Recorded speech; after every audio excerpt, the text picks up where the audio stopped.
En lo más profundo de las silenciosas bóvedas de la Sociedad Histórica de Cumberland, reside una reliquia inquietante.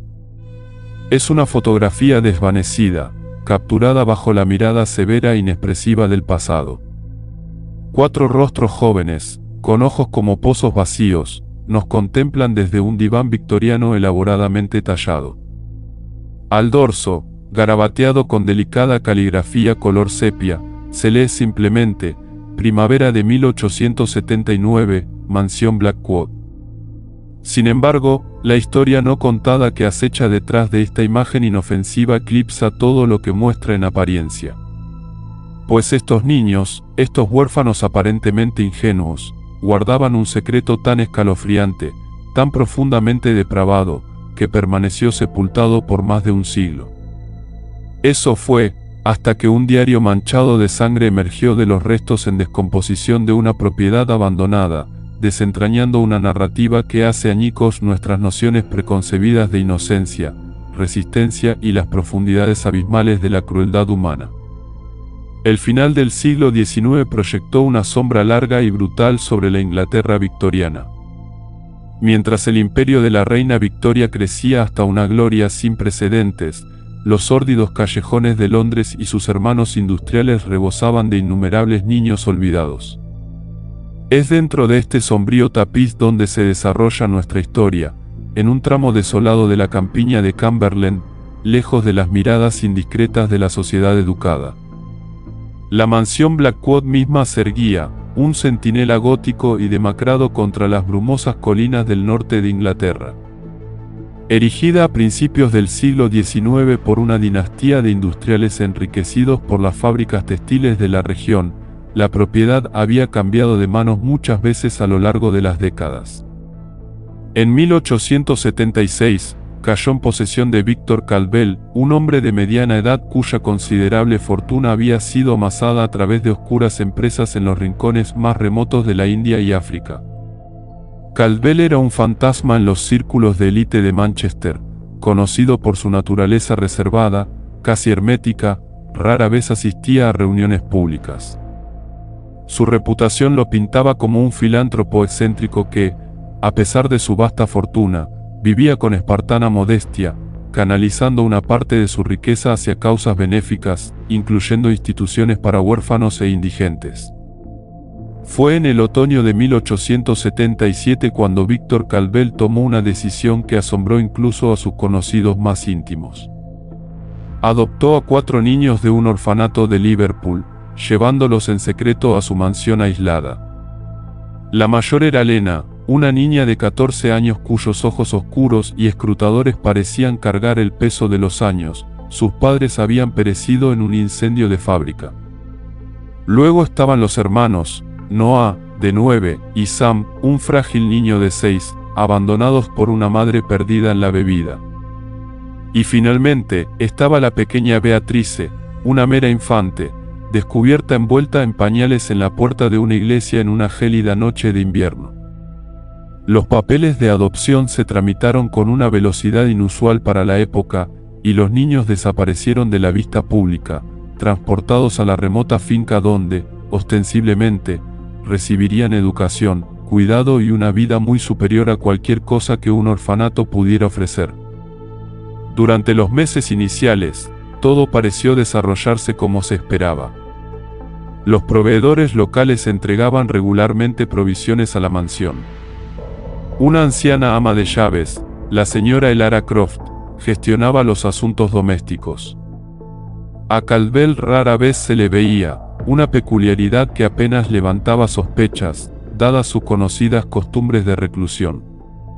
Ocasionalmente, los aldeanos de la aldea más cercana, a unos 5 kilómetros de distancia, reportaban volutas de humo que salían de las chimeneas de la mansión, destellos de luz en las ventanas después del anochecer y a veces, incluso las tenues siluetas de niños jugando en los extensos jardines, rodeados por imponentes muros de piedra. La vida en la mansión Blackwood parecía, para la mirada distante del mundo exterior, una conmovedora narrativa de salvación victoriana, donde la benevolencia de un hombre rico había arrebatado 4 almas inocentes de las garras de la desesperación. Pero la cruda realidad era mucho más escalofriante. La verdad, como suele ocurrir, estaba empapada en sombras. Víctor Caldwell nunca fue el benefactor amable que tan hábilmente simuló. Sus empresas en el extranjero no eran simplemente opacas, eran absolutamente monstruosas. Durante sus años en el sur de África, Caldwell había orquestado planes de trabajo forzado, tratando a los seres humanos como meras herramientas desechables. En la India, había obtenido beneficios de operaciones que explotaban a niños en condiciones tan inhumanas que desafiaban toda descripción. Y a su regreso a Inglaterra, portando una fortuna forjada a partir de un sufrimiento inimaginable, descubrió que su insaciable sed de dominio y crueldad permanecía insatisfecha. La adopción de esos 4 niños no fue un acto de caridad. Fue la continuación de sus retorcidos experimentos, ahora trasplantados a suelo inglés, a salvo del alcance de cualquier intervención.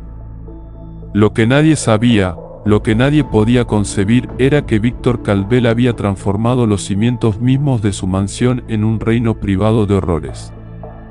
Debajo de los elegantes salones victorianos, debajo de las relucientes escaleras de mármol y las lujosas alfombras persas, yacía un laberinto de pasajes de piedra húmedos, celdas rudimentarias y cámaras equipadas con instrumentos de tortura que parecían arrancados de alguna pesadilla medieval olvidada. Caldwell no solo estaba interesado en la subyugación, estaba consumido por el estudio metódico del dolor. Documentaba meticulosamente las reacciones humanas al sufrimiento extremo, llevando diarios exhaustivos, dibujando diagramas anatómicos, registrando cada brutal experimento con la precisión distante de un científico disecando una muestra. Inicialmente, los niños permanecieron felizmente ajenos a la magnitud de la pesadilla que les esperaba. Lena, Noah y Sam fueron sometidos a una extraña mezcla de amabilidad superficial y frialdad calculada.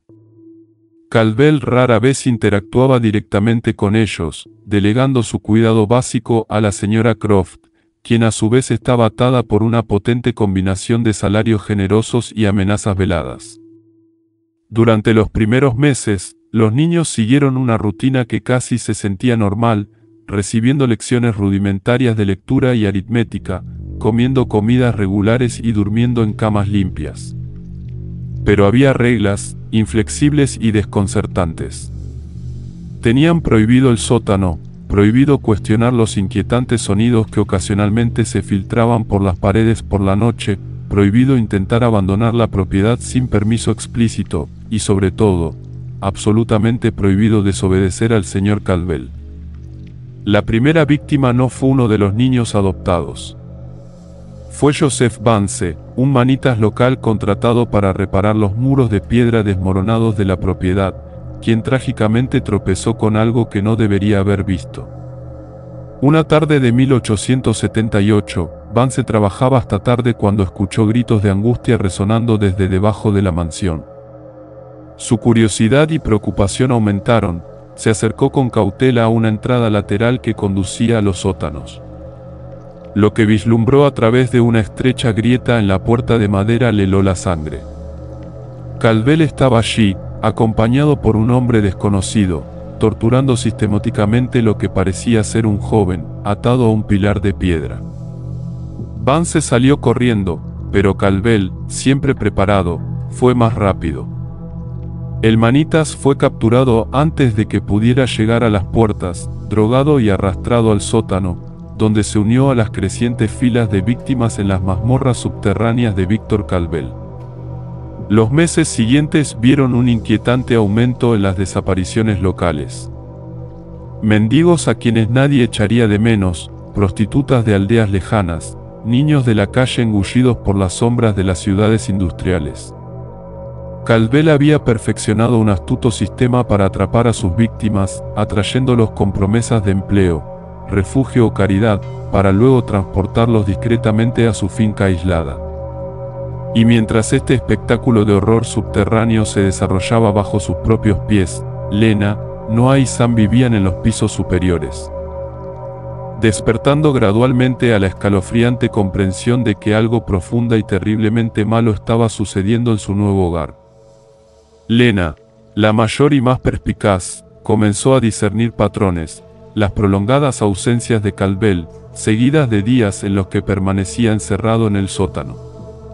Los gritos amortiguados que escuchaba durante las noches tormentosas, cuando el viento llevaba sonidos a través de la gruesa piedra. Las manchas oscuras e inconfesables que a veces aparecían en la ropa de la señora Croft, y, lo que era más inquietante, la mirada vacía y distante de la anciana, como si hubiera presenciado horrores que habían fracturado su propia alma. Fue en el crudo invierno de 1879 cuando todo cambió irrevocablemente. Lena, impulsada por un potente cóctel de coraje y una desesperación creciente, decidió explorar el sótano por sí misma. Esperó una noche en que Caldwell estuviera de viaje de negocios en Manchester y la señora Croft yaciera profundamente inconsciente, sedada por el whisky que consumía con creciente frecuencia para silenciar su propio tormento. Con una vela parpadeante sostenida en su mano temblorosa, Lena descendió los fríos escalones de piedra hacia los sótanos prohibidos. Lo que desenterró allí trascendió cualquier pesadilla que su joven mente hubiera podido concebir. Celdas toscas contenían figuras humanas en diversos estados de descomposición. Algunos aún se aferraban a la vida, si es que una existencia tan miserable podía llamarse vida, reducidos a espectros quejumbrosos que apenas parecían personas. Instrumentos de tortura yacían dispuestos sobre mesas como herramientas quirúrgicas macabras. Lo más impactante de todo, encontró diarios, montones y montones de cuadernos, donde Caldwell documentaba meticulosamente cada experimento agonizante, cada tormento, cada muerte, con bocetos anatómicos escalofriantemente precisos y frías anotaciones científicas. El puro horror de esa noche transformó completamente a Lena. Algo se rompió dentro de ella, pero al mismo tiempo, algo nuevo y terrible despertó. Comprendió con una claridad espantosa que no existía un camino convencional hacia la salvación. Si se atrevía a buscar ayuda, ¿quién creería a una huérfana de 14 años que acusaba a un hombre respetado de la sociedad de crímenes tan monstruosos? Y aunque alguien lo hiciera, ¿cuánto tiempo tardarían las autoridades en actuar?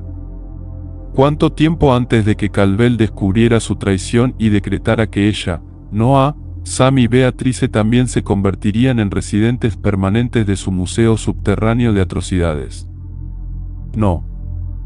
Lena comprendió que su único recurso era más extremo, más definitivo, más absoluto. Y al tomar esa decisión, al elegir la violencia como la respuesta definitiva a la violencia, inició una metamorfosis que transformaría a estas víctimas en algo mucho más aterrador que su verdugo. Lena no actuó por impulso. Estrategó. Durante las semanas siguientes, confió sus sombríos descubrimientos a Noah, quien, a sus 9 años, ya se había visto obligado a madurar más allá de su edad por los traumas de su corta vida. Juntos, observaron las rutinas de Caldwell, escudriñaron sus hábitos, identificaron sus vulnerabilidades. Luego, en una noche ventosa de marzo, cuando Caldwell regresó tarde de otra de sus oscuras expediciones para conseguir víctimas, Lena y Noah lo estaban esperando. Habían robado láudano del botiquín de la señora Croft y lo habían mezclado generosamente en el brandy que Caldwell solía consumir antes de retirarse. Cuando el hombre finalmente sucumbió al potente sedante, los niños actuaron con una eficiencia escalofriante. Lo ataron, lo amordazaron y lo arrastraron al mismo sótano donde le había infligido tanto sufrimiento. Lo que ocurrió esa noche en las profundidades subterráneas de la mansión Blackwood permanece en gran parte velado, incluso en los relatos fragmentados que sobrevivieron. Lo que sí sabemos, reconstruido a partir de fragmentos de diarios y testimonios posteriores, es que Victor Caldwell no murió rápidamente. Lena y Noah, armados con una crueldad que solo puede entenderse como el reflejo distorsionado del horror que habían soportado, sometieron a su verdugo a las mismas agonías que él había infligido a innumerables otros. Usaron sus propios instrumentos contra él. Recitaron sus notas clínicas en voz alta mientras replicaban sus experimentos en su propia carne. Y cuando, días después, Finalmente le permitieron que la muerte lo reclamara. Los niños habían cruzado irrevocablemente un umbral. Ya no eran simplemente víctimas inocentes. Se habían convertido en algo diferente, algo forjado por la violencia y el trauma en una forma que desafiaba las definiciones morales convencionales. Pero la muerte de Caldwell no trajo la libertad. Marcó el comienzo de un problema mucho más complejo. ¿Y ahora qué? ¿Cómo podrían 3 niños huérfanos y un bebé explicar la repentina desaparición de su benefactor? ¿Cómo podrían revelar sus descubrimientos sin implicarse en su asesinato? Y, crucialmente, ¿qué se haría con la señora Croft, quien sabía demasiado, pero estaba demasiado destrozada psicológicamente como para representar una verdadera amenaza? Lena, mostrando una asombrosa agudeza estratégica para su edad, ideó una solución audaz. Mantendrían el engaño. Caldwell, afirmarían al mundo exterior, seguía vivo, simplemente cada vez más recluido, consumido por sus negocios y estudios. Los niños asumirían el control práctico de la finca, utilizando la sustancial fortuna que Caldwell había acumulado, convenientemente accesible a través de sus estudios dentro de la mansión. Durante casi un año, este extraño arreglo se mantuvo inexplicablemente. Lena, quien a los 15 años poseía ya la mirada endurecida de alguien que doblaba su edad, grabada en sus facciones por la implacable brutalidad de la vida, se encargaba de los proveedores y de los visitantes ocasionales. Siempre ofrecía la misma explicación: el señor Caldwell estaba de viaje o indispuesto. La señora Croft, completamente sometida al alcohol y aniquilada emocionalmente, fue retenida en la propiedad más como una cómoda cautiva que como una empleada. Noah, ahora de 10 años, y Sam, de 7, se ocupaban de las tareas prácticas de la finca. Y la pequeña Beatrice, de casi 2, creció en una extraña burbuja de normalidad doméstica, encaramada precariamente sobre un sótano repleto de secretos inconfesables. Los niños habían limpiado meticulosamente las celdas, liberando a los pocos supervivientes que aún conservaban la capacidad de regresar al mundo, aunque todos estaban tan profundamente traumatizados que sus historias, si alguna vez se pronunciaran, serían descartadas como los desvaríos de mentes perturbadas. Los cuerpos de las víctimas de Caldwell fueron enterrados en profundas tumbas sin marcar dentro del bosque circundante, donde el suelo húmedo y ácido de la región prometía una rápida descomposición. Sin embargo, la situación estaba al borde del colapso. El pueblo comenzó a susurrar abiertamente sobre la mansión Blackwood. Los padres prohibieron a sus hijos acercarse a la propiedad. Rumores de maldiciones y espíritus malévolos flotaban en el aire. Fue en esta atmósfera cargada, a principios de 1880, que un hombre llegó a la región que alteraría irrevocablemente el destino final de todos los involucrados en esta tragedia. Su nombre era el señor Alistair Reed, un investigador privado de Londres, comisionado por parientes lejanos de Joseph Vance, el manitas que había desaparecido más de un año antes. Reed gozaba de una formidable reputación en Londres como un hombre que desentrañaba casos que desconcertaban a Scotland Yard. Era meticuloso, rigurosamente racional y profundamente escéptico ante cualquier explicación sobrenatural de un fenómeno. Para él, cada misterio tenía una solución lógica, si uno poseía la tenacidad para desenterrarla. Reed llegó a Cumberland en abril de 1880, estableciéndose en la posada del pueblo más cercano a Blackwood Manor. Pasó los días iniciales recopilando información, conversando con los lugareños, tamizando chismes y separando los hechos corroborados de la mera superstición. Lo que descubrió fue un patrón inquietante de desapariciones en toda la región durante los 2 años anteriores, todas ellas vagamente vinculadas a la llegada de Víctor Caldwell y su adquisición de la finca. Reed llevó a cabo sus investigaciones con extrema cautela, muy consciente de que estaba tratando con un hombre de considerable influencia y recursos.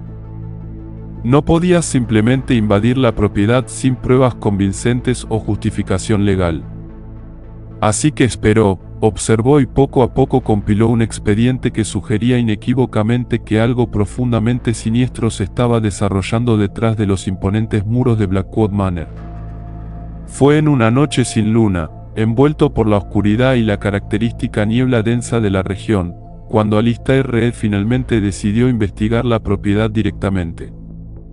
Había notado que la mansión mostraba signos constantes de actividad, luces en las ventanas, humo de las chimeneas. Sin embargo, nunca vio al propio Víctor Caldwell. Solo ocasionalmente vislumbraba a los niños, lo que en sí mismo le pareció extraño para una residencia supuestamente ocupada por su dueño. Armado con su linterna, cuadernos para observaciones y un revólver que llevaba más como medida de precaución que por expectativa de necesidad, Reed escaló el muro de la propiedad en un punto donde el denso follaje proporcionaba un amplio ocultamiento. Se movió con un sigilo silencioso y depredador a través de los jardines descuidados, acercándose a la mansión con la máxima vigilancia. Lo que Reed no podía saber era que los niños, particularmente Lena y Noah, se habían vuelto extraordinariamente vigilantes. Habían aprendido de Caldwell, estudiando sus métodos para capturar víctimas, y ahora aplicaban ese sombrío conocimiento para salvaguardar su dominio. Habían establecido un perímetro de trampas rudimentarias alrededor de la propiedad, inspiradas en técnicas de caza que no había aprendido de libros en la biblioteca de Caldwell. Eran simples pero devastadoramente efectivas, diseñadas no para matar instantáneamente, sino para incapacitar y señalar una intrusión. Y mientras Alistair Reed, concentrado intensamente en llegar a la mansión sin ser detectado, pisaba un parche de bosque aparentemente seguro que bordeaba la propiedad, una de estas ingeniosas trampas se activó. La agonía fue instantánea y abrasadora. Mandíbulas de metal, parte de una trampa para osos modificada, se cerraron alrededor de su pierna izquierda, desgarrando la carne y destrozando el hueso. Reed lanzó un grito, un sonido que instantáneamente sofocó con su propia mano al darse cuenta de que acababa de anunciar su presencia a quienquiera que acechara dentro de la mansión. Intentó desesperadamente liberar su pierna, pero la trampa se mantuvo firme, cada movimiento frenético intensificando su tormento. Sangrando profusamente, Reed buscó a tienta su revólver. Pero antes de que sus dedos pudieran cerrarse sobre él, escuchó el suave crujido de pasos que se acercaban. Luego, emergiendo de la niebla arremolinada como figuras espectrales, aparecieron los niños. Lena y Noah se materializaron primero, llevando linternas que proyectaban sombras extrañas y danzantes a través de los árboles. Detrás de ellos, sorprendentemente, estaba el pequeño Sam, ahora de 8 años, pero con ojos que parecían haber presenciado horrores inconfesables que ningún niño debería contemplar. Miraron a Reed con una fría indiferencia que el investigador encontró mucho más inquietante que cualquier rabia u odio manifiesto. Lena se acercó, agachándose a la altura de los ojos del hombre herido, y habló con una voz que era simultáneamente juvenil y antigua, inocente y profundamente corrompida. Exigió saber su identidad, su propósito y quién más sabía de su presencia. Reed, un hombre racional hasta la médula, intentó negociar, explicar que era un investigador, que otros sabían su paradero, que su desaparición solo atraería más escrutinio, más investigadores. Pero Lena ya no era la niña asustada que había descendido al sótano de Caldwell hacía más de un año. Había aprendido, adaptado, evolucionado en algo nuevo. Sabía que Reed mentía sobre que otros conocieran su ubicación precisa, vio en sus ojos desesperados la locura de un hombre que había elegido actuar solo, demasiado confiado en sus propias habilidades. Y comprendió, con una certeza escalofriante, lo que debía hacerse. No por malicia, no por placer, sino por una brutal necesidad. Su grotesco santuario, esta burbuja retorcida de normalidad que había construido meticulosamente para sus hermanos adoptivos, no podía ser puesta en peligro, no podía ser expuesta, no podía ser destrozada por un extraño que nunca podría comprender lo que habían sobrevivido, lo que se habían convertido. Lo que le sucedió a Alistair Reed en las horas siguientes se documenta solo a través de fragmentos de su diario que milagrosamente perduraron, notas frenéticas garabateadas durante fugaces momentos de conciencia mientras era arrastrado por el bosque. Los niños no lo transportaron inmediatamente a la mansión. Primero, necesitaban asegurarse de que estuviera completamente incapacitado.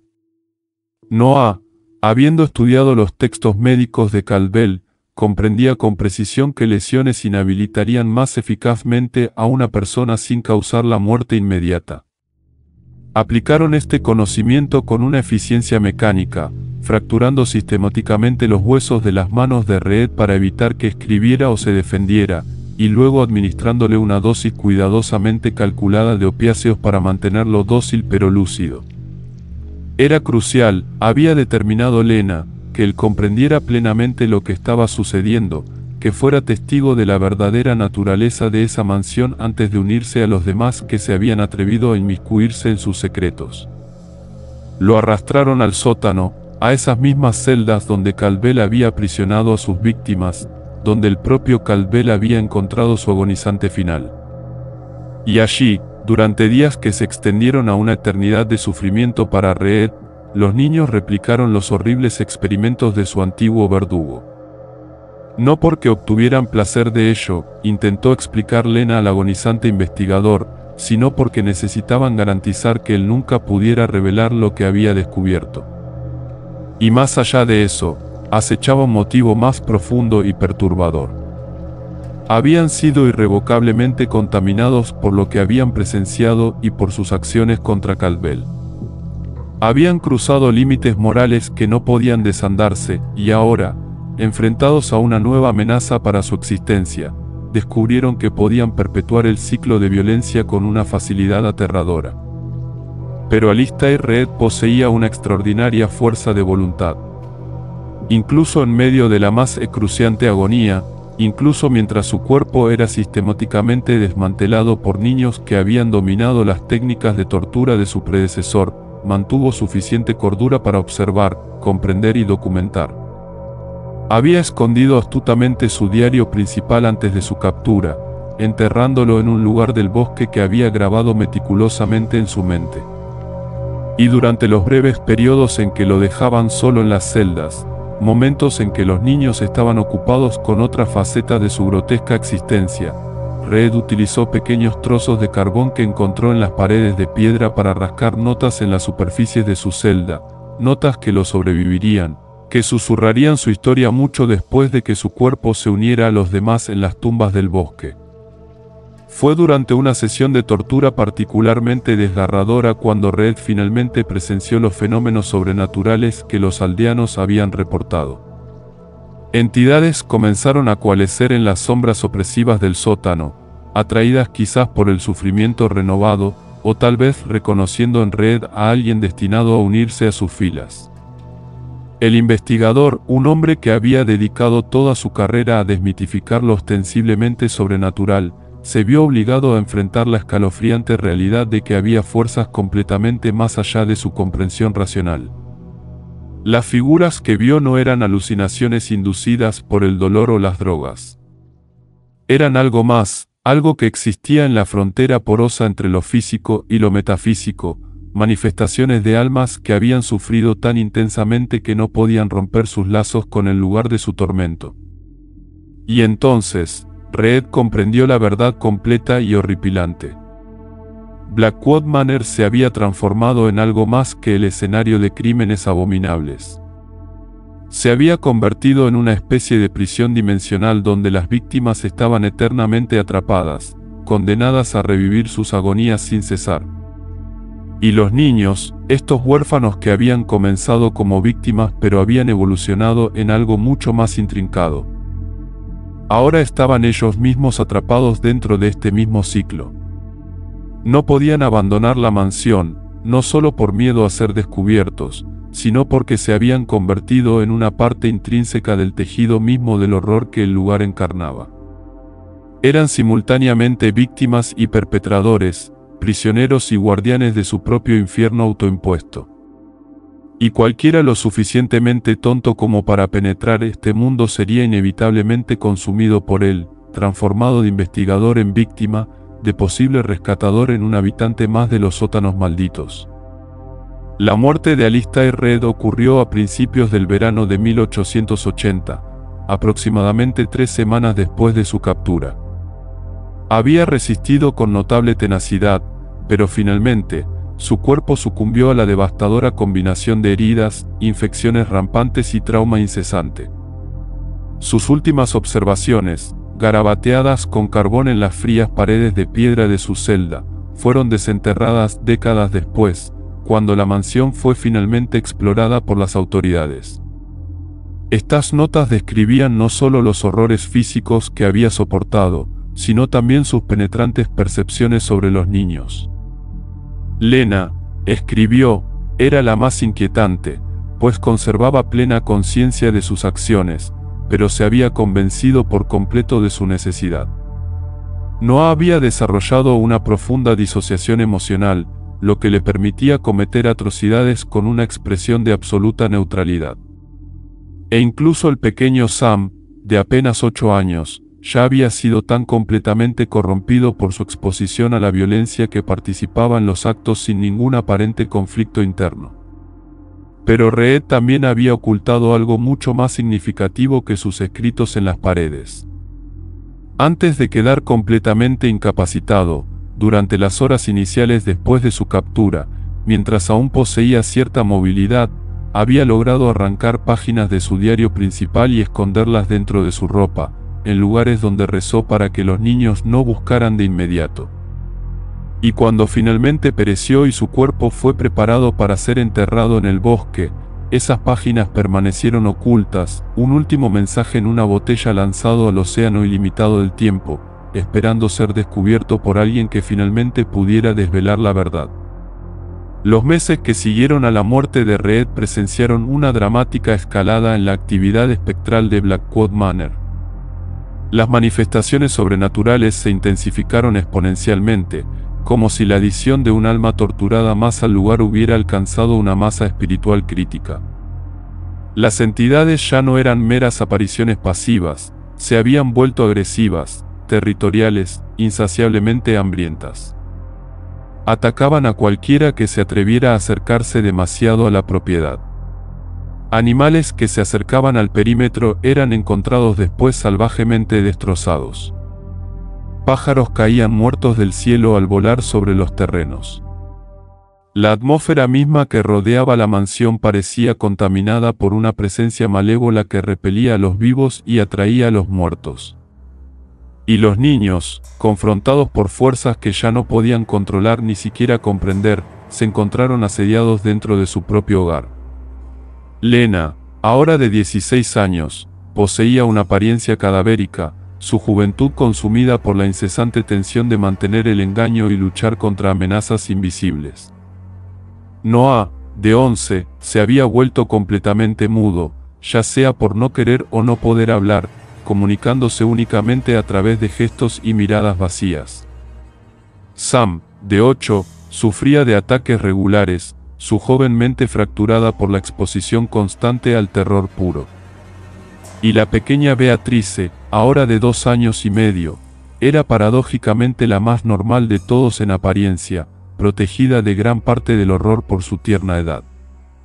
Sin embargo, incluso ella mostraba comportamientos inquietantes, conversaba con presencias invisibles, reía en momentos profundamente inapropiados y dibujaba imágenes que ningún niño de su edad debería ser capaz de concebir.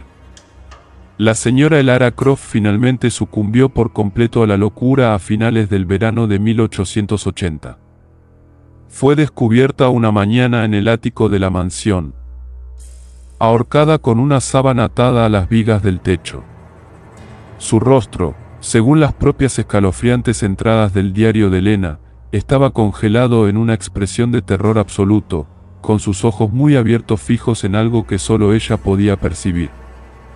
Los niños enterraron su cuerpo sin ceremonia en una tumba poco profunda en los jardines, un secreto sombrío más añadido a la macabra colección de la propiedad. Con la muerte de la señora Croft, estaban completamente solos. 4 niños aislados dentro de una mansión que se había convertido tanto en su santuario como en su prisión, rodeados por los muertos inquietos y perseguidos por los vivos que nunca podrían comprender. El verano de 1880 fue inusualmente duro para la región. Una sequía sin precedentes secó ríos y agrietó la tierra, dejando los campos amarillos y estériles. Y en la mansión Blackwood, aislados del mundo, los niños se enfrentaron a su propio apocalipsis privado. Las provisiones disminuyeron, ya que los proveedores habían cesado las entregas, intimidados por los cuentos cada vez más salvajes que circulaban sobre la propiedad. El agua del pozo había adquirido un sabor metálico y amargo, como si estuviera contaminada por algo más allá de las meras impurezas físicas. Y las manifestaciones se habían vuelto tan omnipresentes que incluso durante las horas del día, cuando los espíritus tradicionalmente permanecen inactivos, los niños podían ver figuras sombrías moviéndose, escuchar voces susurrando a través de las paredes, sentir presencias invisibles rozándolos mientras recorrían ciertos pasillos. Fue durante este periodo que Lena llegó a su última y agonizante conclusión. Había comprendido, con una claridad escalofriante, que la huida era una ilusión. Se habían convertido en una parte inseparable de la maldición de la mansión, tan irrevocablemente atados como las almas atormentadas que la acechaban. No podían abandonar la propiedad sin enfrentar una captura y ejecución inmediatas por sus sombríos actos.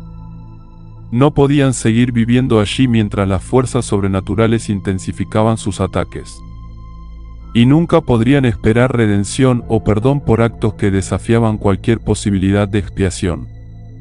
La única opción restante era abrazar plenamente lo que se habían convertido, fusionarse por completo con la oscuridad que los había consumido durante tanto tiempo. En el otoño de 1880, bajo una luna nueva que sumió el paisaje en una oscuridad absoluta, Lena reunió a sus hermanos en el sótano de la mansión. Noah comprendió lo que estaba a punto de suceder y lo aceptó con silenciosa resignación. Sam, confundido pero confiando implícitamente en Lena, la siguió sin cuestionar. Y la pequeña Beatrice, inocente de todo salvo de la vaga sensación de que algo trascendental estaba ocurriendo, se aferró a la mano de Lena con fe infantil.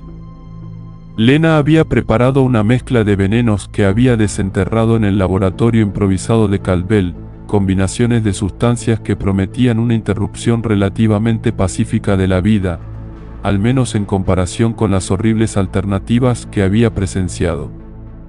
Pero antes de administrar la poción fatal, Lena realizó un acto que reveló la profunda magnitud de su transformación. Había profundizado en los textos ocultistas descubiertos en la biblioteca de Caldwell, tomos prohibidos sobre nigromancia y rituales oscuros que el hombre había acumulado durante sus viajes por el mundo. Y utilizando este conocimiento profano, llevó a cabo una ceremonia destinada a unir sus almas a la mansión de forma permanente, no como víctimas pasivas, sino como guardianes activos y eternos. Si estaban destinados a convertirse en fantasmas, entonces serían fantasmas con un propósito, protegiendo ese terrible lugar de cualquiera que intentara desentrañar sus secretos, asegurando que sus horrores permanecieran confinados dentro de sus muros de piedra, para nunca derramarse en el mundo exterior. El ritual se desarrolló en el círculo central del sótano, el mismo lugar donde Caldwell había realizado sus torturas más atroces. Lena dibujó símbolos en el frío suelo de piedra, usando su propia sangre, extraída meticulosamente de su brazo. Entonó palabras en idiomas que no comprendía, pero que resonaban con un poder antiguo en el sótano pesado y sin aire. Y luego, uno por uno, comenzando con Sam para que no presenciara la desaparición de los demás, les administró el veneno. El niño de 8 años se durmió rápidamente, su respiración se desvaneció constantemente hasta que cesó por completo. Noah fue el siguiente, aceptando la copa de las manos de Lena y bebiendo sin dudar, sus ojos encontrándose con los de ella una última vez en un momento de silenciosa comprensión antes de cerrarse para siempre. La pequeña Beatrice resultó ser la más difícil. Ella, por supuesto, no entendía nada de los macabros acontecimientos.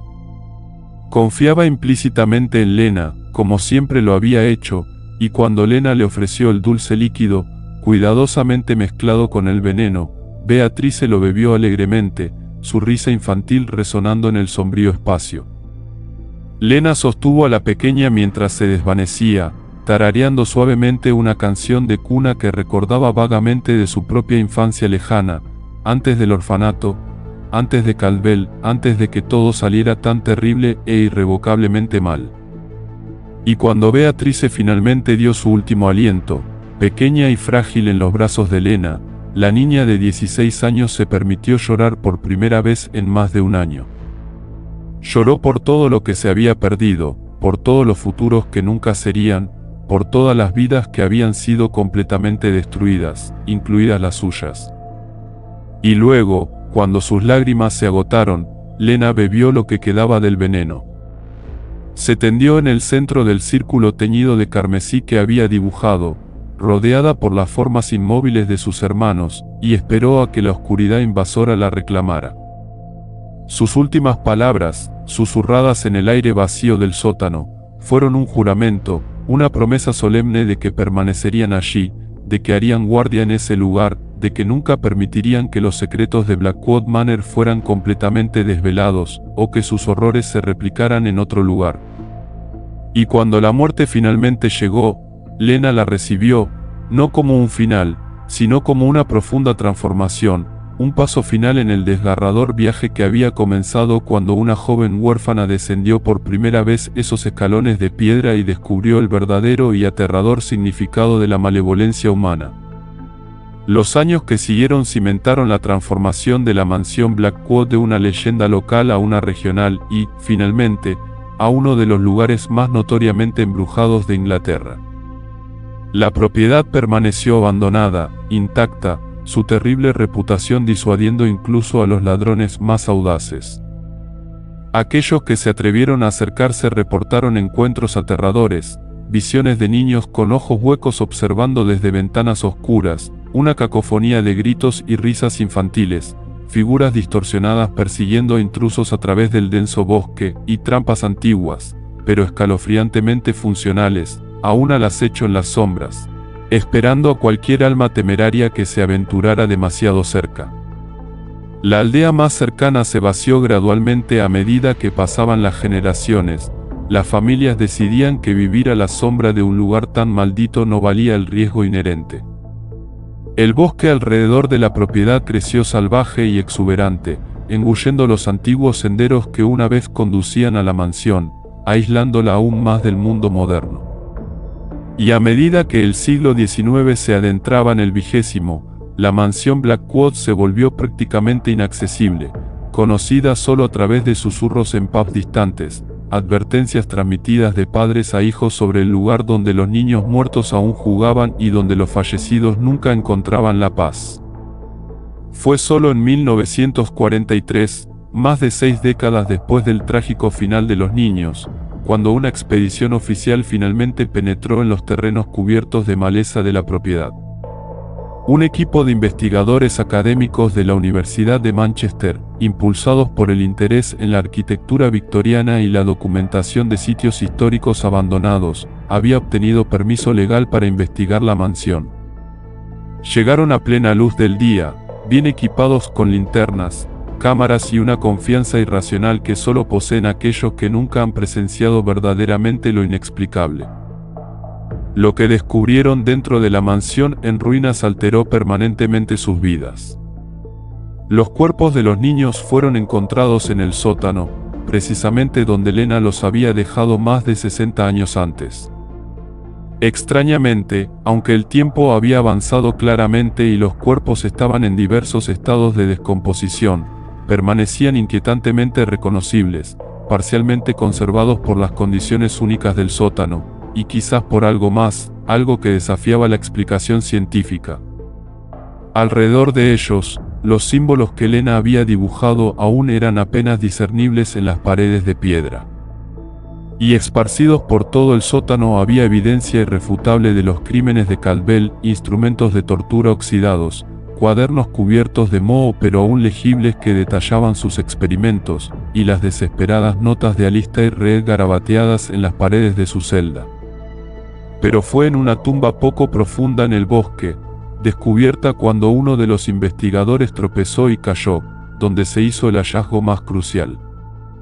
Enterrado dentro de un cilindro de metal que había protegido parcialmente su contenido de la descomposición, yacía el diario personal de Alistair Reed. Sus páginas estaban manchadas, algunas ilegibles por la humedad y el tiempo, pero gran parte del texto permanecía conservado. Y en esas páginas, escritas con la mano cada vez más temblorosa de un hombre que enfrentaba su propia mortalidad, estaba la narrativa completa y horripilante, la verdad sin adorno sobre Víctor Caldwell y sus atrocidades, la escalofriante transformación de los niños de víctimas a perpetradores, las manifestaciones sobrenaturales que habían consumido la propiedad, y el destino final y trágico de los huérfanos de 1879. El diario fue entregado a las autoridades, quienes finalmente iniciaron una investigación oficial sobre la mansión Blackwood. Lo que desenterraron confirmó los relatos de Reed y más. En las tumbas del bosque, descubrieron los restos mortales de al menos 43 individuos, aunque el recuento exacto resultó imposible de determinar debido al avanzado estado de descomposición. Los registros de Caldwell fueron meticulosamente estudiados por expertos forenses y psicólogos, quienes quedaron horrorizados por el nivel de crueldad sistemática documentada. Lentamente, a medida que los investigadores profundizaban en la sombría historia de la propiedad, surgió una imagen completa de una tragedia que trascendía cualquier clasificación simplista de bien contra mal. Pero la historia no concluyó con el descubrimiento de los cuerpos y el diario. Los investigadores que participaron en la expedición de 1943 reportaron experiencias que nunca pudieron explicar racionalmente, cámaras que inexplicablemente fallaban al intentar fotografiar ciertas áreas de la mansión, grabadoras de audio que captaban voces de niños cuando nadie hablaba. Y, lo que es más inquietante, los 5 miembros del equipo reportaron haber visto, en diferentes momentos durante su exploración, a los mismos 4 niños observándolos desde las sombras, una adolescente con ojos oscuros y penetrantes, 2 niños de edades variadas, uno completamente silencioso y el otro afectado por convulsiones, y una niña pequeña que reía inapropiadamente y los saludaba con la mano, como si les extendiera una invitación a jugar. 3 de los 5 investigadores desarrollaron graves problemas psicológicos en los años posteriores a la expedición. Uno se suicidó en 1949, dejando una nota concisa que simplemente decía que ya no podía soportar las pesadillas, que los niños venían todas las noches, que querían que se uniera a ellos en el sótano. Otro fue internado después de una profunda crisis nerviosa en 1954, insistiendo en que era implacablemente perseguido por los fantasmas de las víctimas de Caldwell.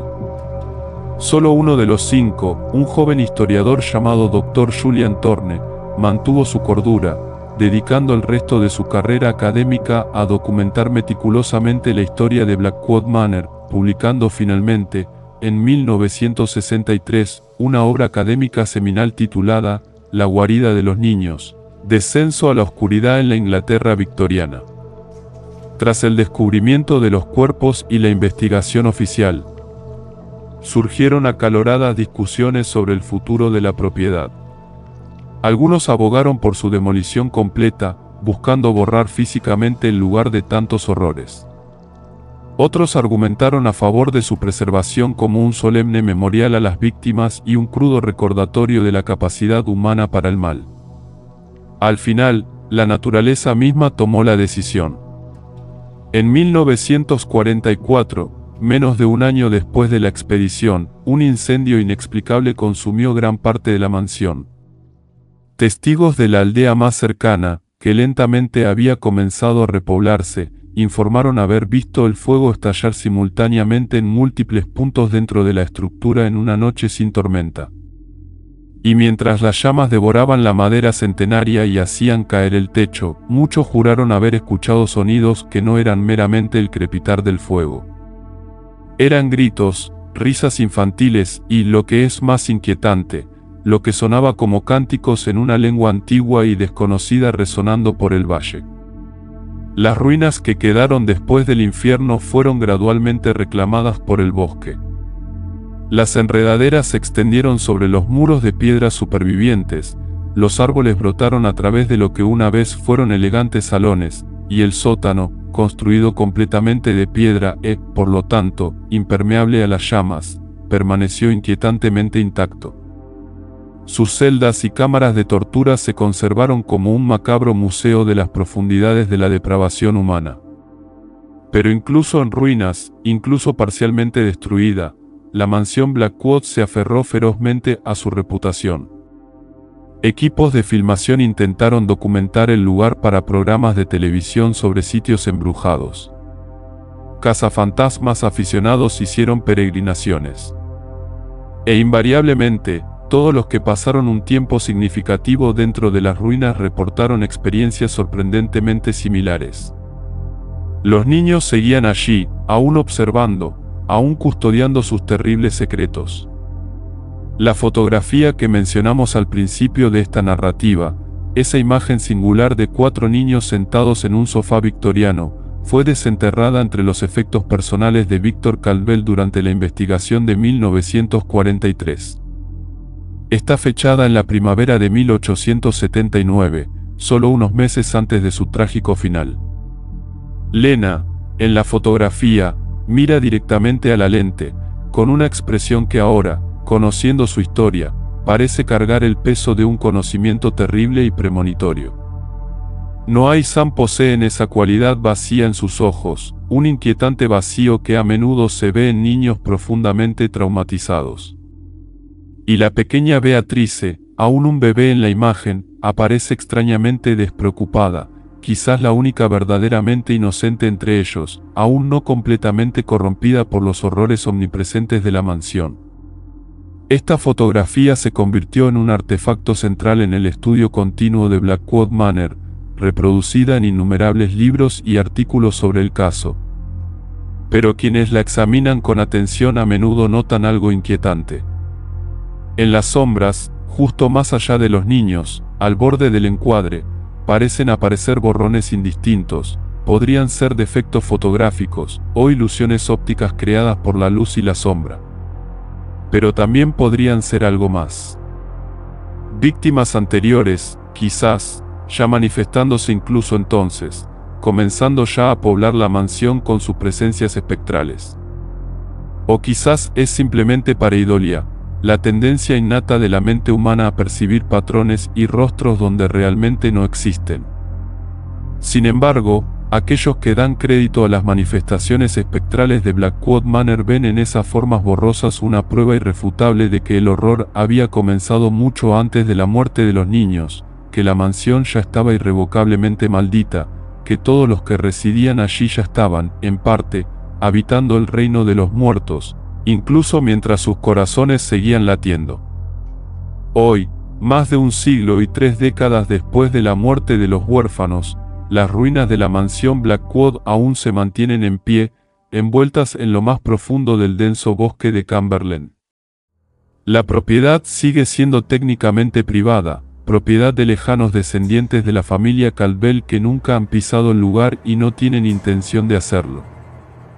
Las señales de advertencia prohíben explícitamente el paso, pero son en gran medida ignoradas por aquellos atraídos por la escalofriante notoriedad del sitio. Y aún así, continúan filtrándose informes de individuos que se aventuran en las ruinas, voces de niños que resuenan cuando no hay nadie presente, apariciones de 4 figuras jóvenes que observan desde las sombras cada vez más profundas, trampas antiguas que parecen haber sido mantenidas recientemente, aún completamente funcionales después de más de un siglo, y una abrumadora sensación de ser escrutado, seguido, juzgado por ojos invisibles que sopesan el alma de cada visitante y deciden si son dignos de abandonar el lugar ilesos. Los escépticos, naturalmente, descartan todos estos relatos como histeria colectiva, sugestión y la propensión humana al sensacionalismo. Ofrecen explicaciones racionales, sonidos producidos por el viento silbando a través de estructuras dilapidadas, juegos de luces y sombras, miedos amplificados por el conocimiento previo de la sombría historia del lugar. Y es cierto que muchos informes son probablemente exagerados o directamente fabricados. Pero existen casos bien documentados, rigurosamente investigados por investigadores de renombre, que desafían una explicación sencilla. Individuos que nunca habían oído hablar de Blackwood Manor tropezaron accidentalmente con las ruinas y reportaron encuentros con niños victorianos. Equipos electrónicos que funcionan impecablemente en cualquier otro lugar, pero fallan constantemente cuando se llevan a la propiedad.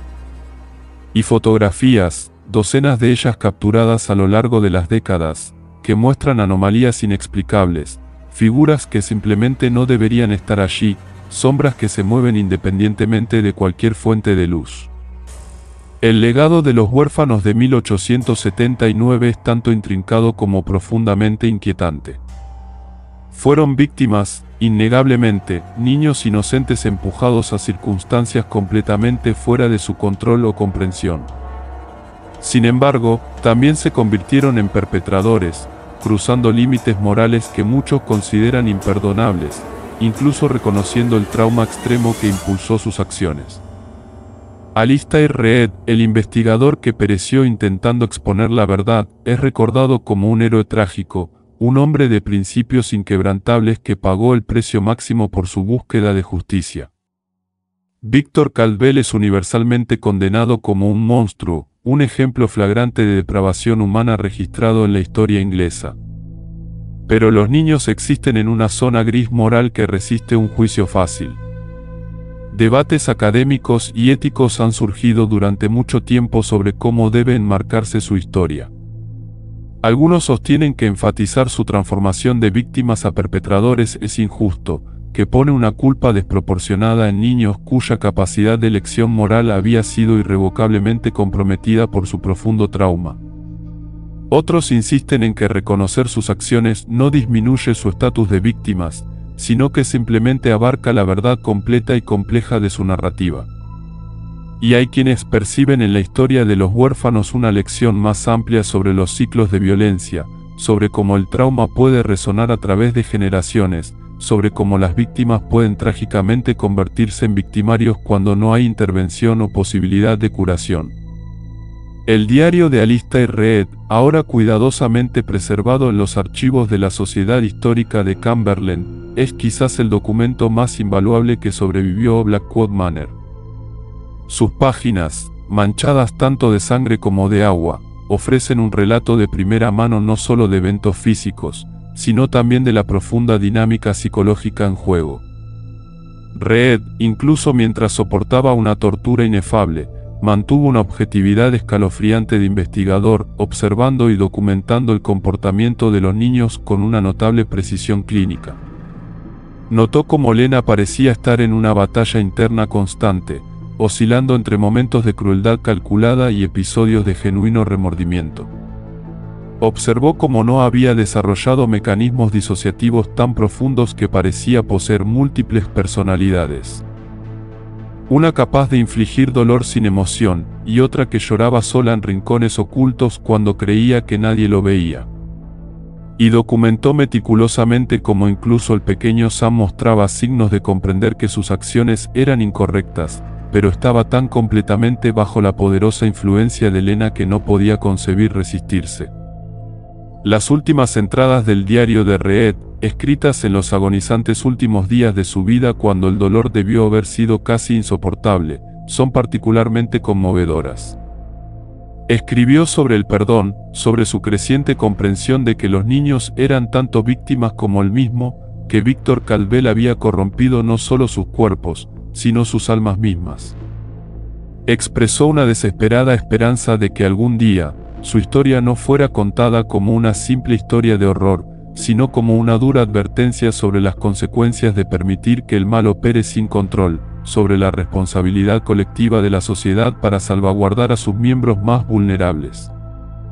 Y en su última entrada, garabateada con letras casi ilegibles, imploró a quienquiera que descubriera su diario que no juzgara a los niños con demasiada dureza, que recordara que ellos también eran víctimas, atrapados en un ciclo de violencia que no habían elegido, pero del que no podían escapar. Esta conmovedora petición de Reed ha sido ampliamente honrada en relatos académicos e históricos posteriores. Aunque sus acciones son reconocidas y documentadas, existe un consenso general de que los huérfanos de 1879 merecen compasión más allá de la mera condena. Representan una de las tragedias más intrincadas de la historia criminal victoriana, un caso donde las líneas entre víctima y perpetrador, inocencia y culpabilidad, justicia y venganza se vuelven tan borrosas que desaparecen por completo. Y quizás sea apropiado que permanezcan dentro de las ruinas de Blackwood Manor, eternamente suspendidos entre el mundo de los vivos y los muertos, así como están atrapados en la historia entre categorías morales que nunca podrán encarnar plenamente. La historia de los huérfanos de 1879 resuena a través del tiempo porque toca miedos primarios e interrogantes morales fundamentales. Nos obliga a confrontar la inquietante realidad de que los niños, emblemas universales de inocencia, pueden ser profundamente corrompidos y completamente transformados por un trauma extremo. Nos recuerda que el mal no siempre es fácilmente discernible, que puede llevar innumerables máscaras, puede surgir de complejos tapices de abuso y supervivencia. Y nos desafía a considerar nuestras propias elecciones en circunstancias similares. ¿Qué haríamos si nos enfrentáramos a una cruda elección entre nuestra propia aniquilación o la perpetuación de la violencia? Estas son preguntas desprovistas de respuestas sencillas, dilemas morales que no pueden resolverse con lugares comunes o juicios simplistas. Y luego queda la cuestión de las manifestaciones, los persistentes informes de actividad sobrenatural dentro de las ruinas de Blackwood Manor. Que demos crédito a estos relatos depende enteramente de nuestra propia cosmovisión, de nuestra apertura a posibilidades que trascienden el conocimiento científico actual. Pero independientemente de si los fantasmas literales de los niños realmente rondan ese lugar, su presencia metafórica, innegablemente, sí lo hace. La historia no puede borrarse, los crímenes no pueden deshacerse, las víctimas, tanto las de Caldwell como las de los propios niños, no pueden resucitar. Y los huérfanos perduran, ya sea como espíritus literales o como recuerdos persistentes e inquietantes, custodiando su territorio maldito, asegurando que los secretos de Blackwood Manor nunca sean completamente olvidados. Cuando contemplamos esa fotografía de 1879, esos 4 rostros jóvenes que nos miran fijamente a través de más de un siglo de distancia, nos vemos obligados a ver no solo individuos, sino símbolos de algo mucho más grande. Lena, Noah, Sam y Beatrice representan a todos los niños que fueron defraudados por sociedades que debieron haberlos protegido. Encarnan las devastadoras consecuencias de sistemas que permiten a los depredadores operar con impunidad. Representan el terrible costo del trauma no abordado, la violencia sin control y la inocencia destrozada.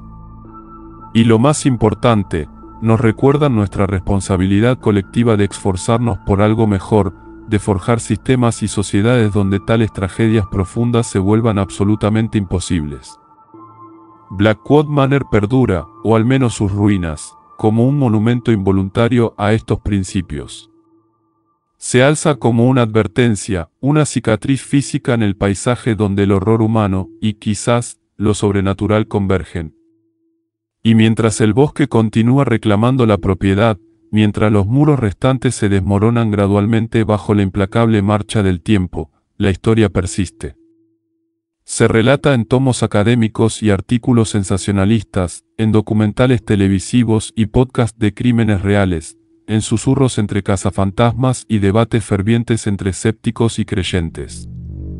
Y cada vez que se cuenta, los huérfanos de 1879 vuelven a vivir, sus narrativas resonando a través de las décadas, negándose a ser olvidadas, exigiendo que seamos testigos de su sufrimiento y reconozcamos su humanidad complicada e imperfecta. Esta es la historia de los huérfanos de 1879, una narrativa de inocencia perdida y corrupción nacida del trauma. Un relato de monstruos humanos, y posiblemente literales. Una crónica de justicia negada y venganza cobrada. Una historia sin finales felices, solo la amarga satisfacción de la verdad finalmente desvelada, décadas demasiado tarde para marcar alguna diferencia para quienes sufrieron, pero quizás a tiempo para enseñarnos algo vital sobre nosotros mismos y el mundo que construimos. Es una historia que merece ser recordada, no a pesar de su horror, sino precisamente por él, pues solo confrontando los más profundos recovecos de la capacidad humana para el mal podremos alguna vez esperar construir sistemas y sociedades que genuinamente prevengan su recurrencia. Si ha llegado hasta aquí, si ha escuchado esta historia completa hasta su oscuro e inquietante final, entonces usted también se ha convertido en una parte indeleble del legado de los huérfanos. Ahora lleva su verdad, su memoria, y quizás, solo quizás, eso signifique algo. Quizás signifique que no han sido completamente olvidados, que su sufrimiento no fue del todo sin sentido, que sus narrativas complicadas y moralmente ambiguas aún tienen un valor profundo en un mundo que a menudo prefiere historias simplistas de bien y mal absolutos. Las ruinas de Blackwood Manor continuarán erosionándose gradualmente, desapareciendo finalmente de nuevo en el abrazo del bosque del que surgieron. Pero mientras se cuenten historias como esta, mientras recordemos hacer las preguntas difíciles sobre el trauma, la violencia, la responsabilidad y la redención, los huérfanos de 1879 perdurarán. No en piedra y madera, no en fotografías descoloridas o diarios manchados de sangre, sino en la conciencia colectiva de todos los que han escuchado su historia y han sido irrevocablemente cambiados por ella. Gracias por escuchar nuestra historia. No olvides suscribirte, activar la campana, darle like y compartir este video. Explora nuestras otras crónicas y sigue descubriendo los terrores olvidados del pasado.